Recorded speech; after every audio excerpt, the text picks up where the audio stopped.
Assalamualaikum warahmatullahi wabarakatuh. Perkenalkan, saya Dewi Rusmaniar dengan NIM 225336613 dari kelas TI 3C. Pada kesempatan kali ini saya akan menjelaskan modul ketiga mengenai protocols and models. Yang pertama, the rules atau aturan. Semua metode komunikasi mempunyai 3 unsur yang sama: sumber pesan atau pengirim, tujuan pesan atau penerima, dan saluran. Pengiriman pesan diatur oleh aturan yang disebut protokol.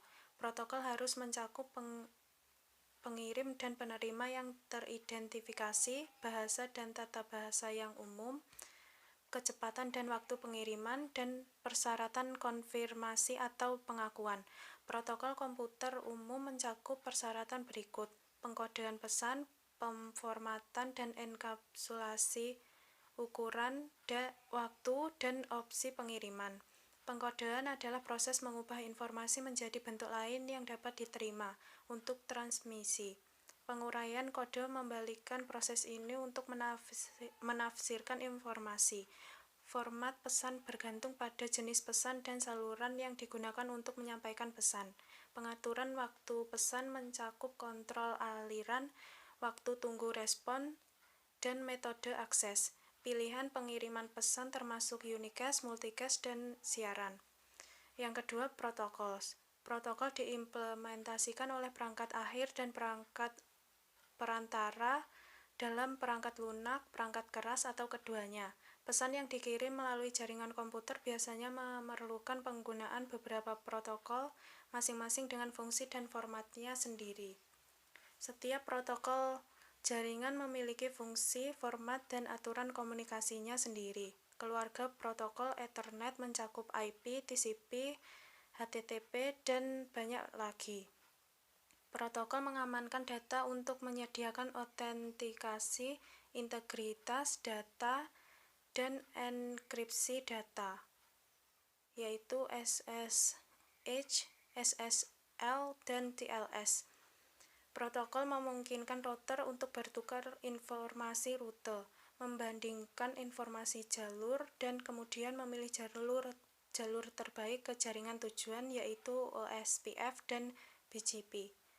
Protokol digunakan untuk deteksi otomatis perangkat atau layanan DHCP dan DNS. Komputer dan perangkat jaringan menggunakan protokol yang disepakati yang menyediakan fungsi berikut: pengalamatan, keandalan, kontrol aliran, pengurutan, deteksi kesalahan, dan antarmuka aplikasi. Yang ketiga, protokol switch. Rangkaian protokol adalah sekelompok protokol yang saling terkait yang diperlukan untuk menjalankan fungsi komunikasi. Tumpukan protokol menunjukkan bagaimana masing-masing protokol dalam suatu switch diimplementasikan. Sejak tahun 1970-an, terdapat beberapa rangkaian protokol yang berbeda. Beberapa dikembangkan oleh organisasi standar dan lainnya dikembangkan oleh berbagai vendor. Protokol TCP atau IP tersedia untuk lapisan aplikasi, transport, dan internet. TCP atau IP adalah rangkaian protokol yang digunakan oleh jaringan dan internet saat ini. TCP atau IP menawarkan dua aspek penting bagi vendor dan produsen, yaitu rangkaian protokol standar terbuka dan rangkaian protokol berbasis standar. Proses komunikasi rangkaian protokol TCP atau IP memungkinkan proses seperti server web yang merangkum dan mengirim halaman web ke klien, serta klien mendenkapsulasi halaman web untuk ditampilkan di browser web. Yang keempat, standar organization. Standar terbuka mendorong interoperabilitas, persaingan, dan inovasi. Organisasi standar biasanya merupakan organisasi nirlaba yang netral terhadap vendor yang didirikan untuk mengembangkan dan mempromosikan konsep standar terbuka. Berbagai organisasi memiliki tanggung jawab berbeda untuk mempromosikan dan menciptakan standar internet termasuk ISOC, IAB, IETV, dan IRTV. Organisasi standar yang mengembangkan dan mendukung TCP atau IP meliputi ICANN, dan IANA. Organisasi Standar Elektronik dan Komunikasi meliputi IEEE, EIA, TIA, dan ITU-T. Yang kelima, model referensi. Dua model referensi yang digunakan untuk menggambarkan operasi jaringan adalah OSI dan TCP atau IP. Model OSI memiliki 7 lapisan. Lapisan ketujuh application, lapisan keenam presentation, lapisan kelima session, lapisan keempat transport, lapisan ketiga network, lapisan kedua data link, lapisan ke-1 physical. Model TCP atau IP memiliki 4 lapisan, yaitu lapisan keempat application, lapisan ketiga transport, lapisan kedua internet, lapisan ke-1 network access.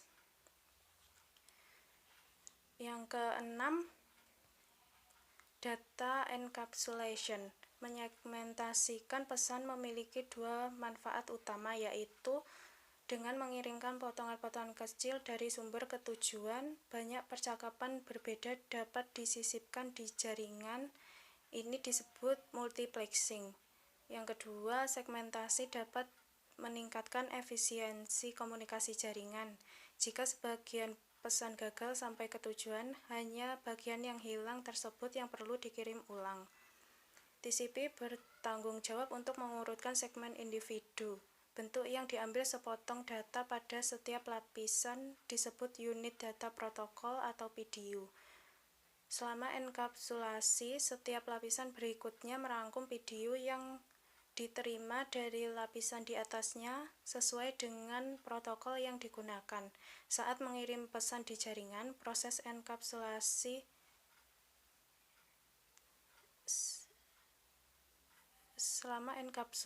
setiap lapisan berikutnya merangkum PDU yang diterima dari lapisan di atasnya sesuai dengan protokol yang digunakan. Saat mengirim pesan di jaringan, proses enkapsulasi bekerja dari atas ke bawah. Proses ini dibalik pada host penerima dan dikenal sebagai deenkapsulasi. Deenkapsulasi adalah proses yang digunakan oleh perangkat penerima untuk menghapus satu atau lebih header protokol. Data di deenkapsulasi saat bergerak ke atas tumpukan menuju aplikasi pengguna akhir. Yang ketujuh, data akses. Lapisan jaringan dan data link bertanggung jawab untuk mengirimkan data dari perangkat sumber ke perangkat tujuan.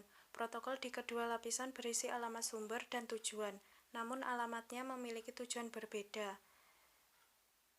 Yang pertama, alamat sumber dan tujuan lapisan jaringan bertanggung jawab untuk mengirimkan paket IP dari sumber asli ke tujuan akhir yang mungkin berada di jaringan yang sama atau jaringan jarak jauh. Yang kedua, alamat sumber dan tujuan lapisan data link bertanggung jawab untuk mengirimkan bingkai data link dari satu kartu antarmuka jaringan atau NIC ke NIC lain di jaringan yang sama. Alamat IP menunjukkan alamat IP sumber asli dan alamat IP tujuan akhir. Alamat IP berisi 2 bagian, yaitu bagian jaringan atau IP versi 4 atau awalan IP versi 6, dan bagian host IP versi 4 atau ID antarmuka IP versi 6. Ketika pengirim dan penerima paket IP berada di jaringan yang sama, frame data link dikirim langsung ke perangkat penerima. Pada jaringan Ethernet, alamat tautan data dikenal sebagai alamat Ethernet Media Access Control atau MIC. Ketika pengirim paket berada di jaringan yang berbeda dari penerima, alamat IP sumber dan tujuan akan mewakili host di jaringan yang berbeda. Frame Ethernet harus dikirim ke perangkat lain yang dikenal sebagai router atau gateway default. Sekian penjelasan dari saya. Bila ada kurang lebihnya, saya mohon maaf. Wassalamualaikum warahmatullahi wabarakatuh.